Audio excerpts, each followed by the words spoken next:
নির্বাচন করতে হবে।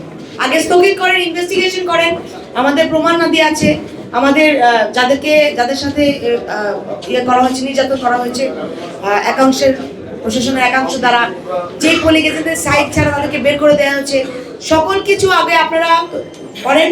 আমরা ইসিকে গতকালকে বাংলা কলেজ মাঠে অ্যাসিস্ট্যান্ট রিটার্নিং অফিসারের কাছে আমাদের দপ্তরের দায়িত্বে রাজ্জাক ভাই অলরেডি কালকে আবেদন দিয়েছেন এবং স্থগিতের জন্য উনি বলে এসেছেন গত রাতে, এবং ইসিকে আমরা আবার দিচ্ছি আজকে।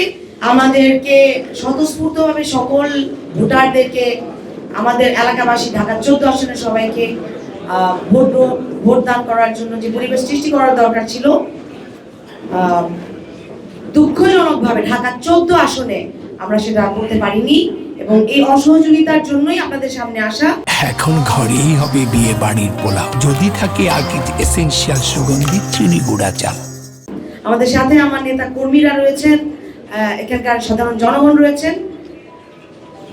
আমাদের আজকের বিষয় হচ্ছে ত্রয়োদশ জাতীয় সংসদ নির্বাচনের প্রশাসনের অসহযোগিতা ও কারচুপি প্রসঙ্গে আমাদের আজকের অভিযোগ। ত্রয়োদশ জাতীয় সংসদ নির্বাচনের প্রশাসনের অসহযোগিতা ও কারচুপি যে জায়গাটায় ছিল, আমাদের নির্বাচনের সংসদীয় আসন 187 ঢাকা 14-তে আমি আপনাদের সামনে আজকে উপস্থিত হয়েছি। আজ বিগত দিনের গতকালকের সময়ে ঘটে যাওয়া সংগঠিত বিভিন্ন অনিয়ম, প্রশাসনের অসহযোগিতা এবং ভোটের যে কারচুপির অভিযোগ সেইটাকে তুলে ধরার জন্য।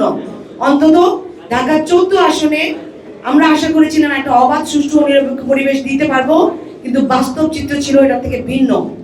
নির্বাচন চলাকালীন ও ফলাফল প্রক্রিয়ায় একাধিক অনিয়মের ঘটনা ঘটে, যা পুরো প্রক্রিয়াকে এখন প্রশ্নবিদ্ধ করেছে।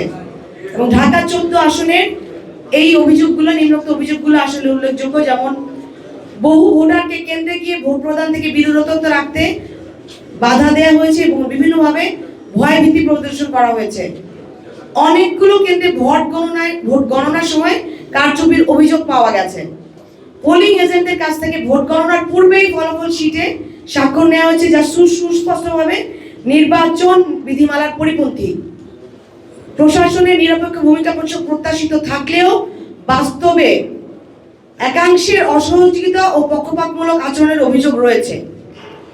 ভোটের আগের দিন 11 ফেব্রুয়ারি তারিখ গভীর রাতে দাঁড়িপাল্লা প্রতীকের প্রার্থী বিভিন্ন কেন্দ্রে গিয়ে প্রিজাইডিং অফিসারদের সাথে আর্থিক লেনদেন ও ভোটারদের মাঝে অর্থ বিতরণ করেছেন বলে অভিযোগ রয়েছে, যার ভিডিও প্রমাণ, বিভিন্ন নিউজ ফুটেজ সেই দিন রাতেই পাবলিশ করা হয়েছিল, গণমাধ্যমেও এসেছে এবং এগুলো আমাদের কাছেও আছে, আপনাদেরকে প্রোভাইড করা হবে।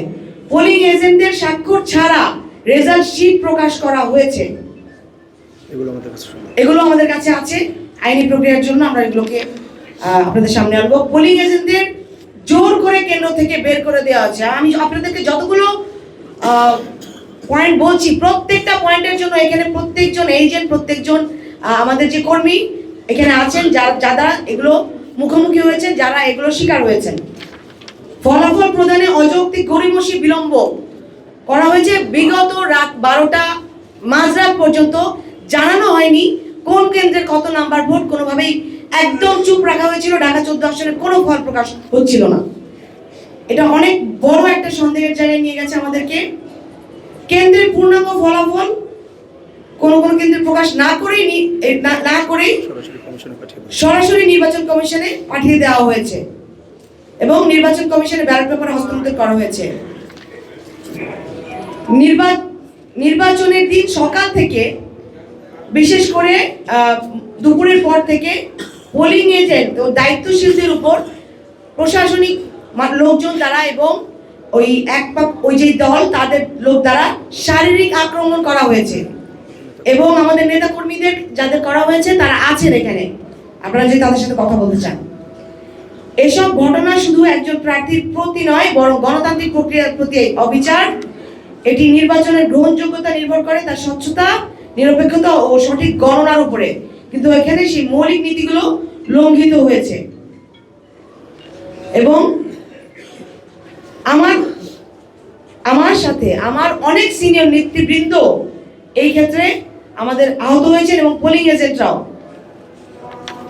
আমাদের দাবিগুলো হলো উল্লেখিত সকল অভিযোগের নিরপেক্ষ উচ্চ পর্যায়ে তদন্ত করতে হবে, স্থগিত করতে হবে এই আসনের সকল নির্বাচনী ঘোষণা, সংশ্লিষ্টদের বিরুদ্ধে আইনানুগ ব্যবস্থা গ্রহণ করতে হবে, প্রয়োজনে সংশ্লিষ্ট কেন্দ্রগুলোর ফলাফল বাতিল করে পুনর্নির্বাচনের ব্যবস্থা করতে হবে। উপস্থিত গণমাধ্যমের সকল প্রতিনিধিদের আহ্বান জানাচ্ছি, আপনারা জনগণের সামনে তুলে ধরবেন এবং একটি সুস্থ তদন্ত ও ন্যায় বিচার নিশ্চিত করতে সহযোগিতা করবেন। অনেক ফলাফল শীটে অনেক কেন্দ্রের বেশি কম দেখানো হয়েছে এবং আমাদের জাহানাবাদ থেকে শুরু করে, আমি আপনাদের কাছে কেন্দ্রের নামগুলো দিচ্ছি না, সকল বিস্তারিত আমাদের কাছে আছে। এইটা আমরা আশা করিনি। আজকে দাঁড়িয়ে এত সুন্দর একটা পরিবেশে আমরা আমাদের নির্বাচনটা করতে চেয়েছি, জনগণ তাদের নিজেদের মত প্রকাশ করতে চেয়েছে, ভোটাধিকার প্রয়োগ করতে চেয়েছে 15 বছর পরে। শুধুমাত্র ঢাকা 14 আসনে এই ব্যাপক অনিয়ম, এই ব্যাপক দুর্নীতি আমাদেরকে প্রশ্নের মুখোমুখি করছে। আমরা এটার জন্য নির্বাচন কমিশন প্রশাসনের অবশ্যই এখনই ইমিডিয়েট পদক্ষেপ গ্রহণ করতে তাদেরকে আহ্বান জানাচ্ছি এবং আমাদের ঢাকা 14 জনতা এটা মানবে না এবং যতক্ষণ পর্যন্ত এই ব্যবস্থা গ্রহণ করা হচ্ছে ততক্ষণ পর্যন্ত আমরা আমাদের দাবি জারি রাখবো।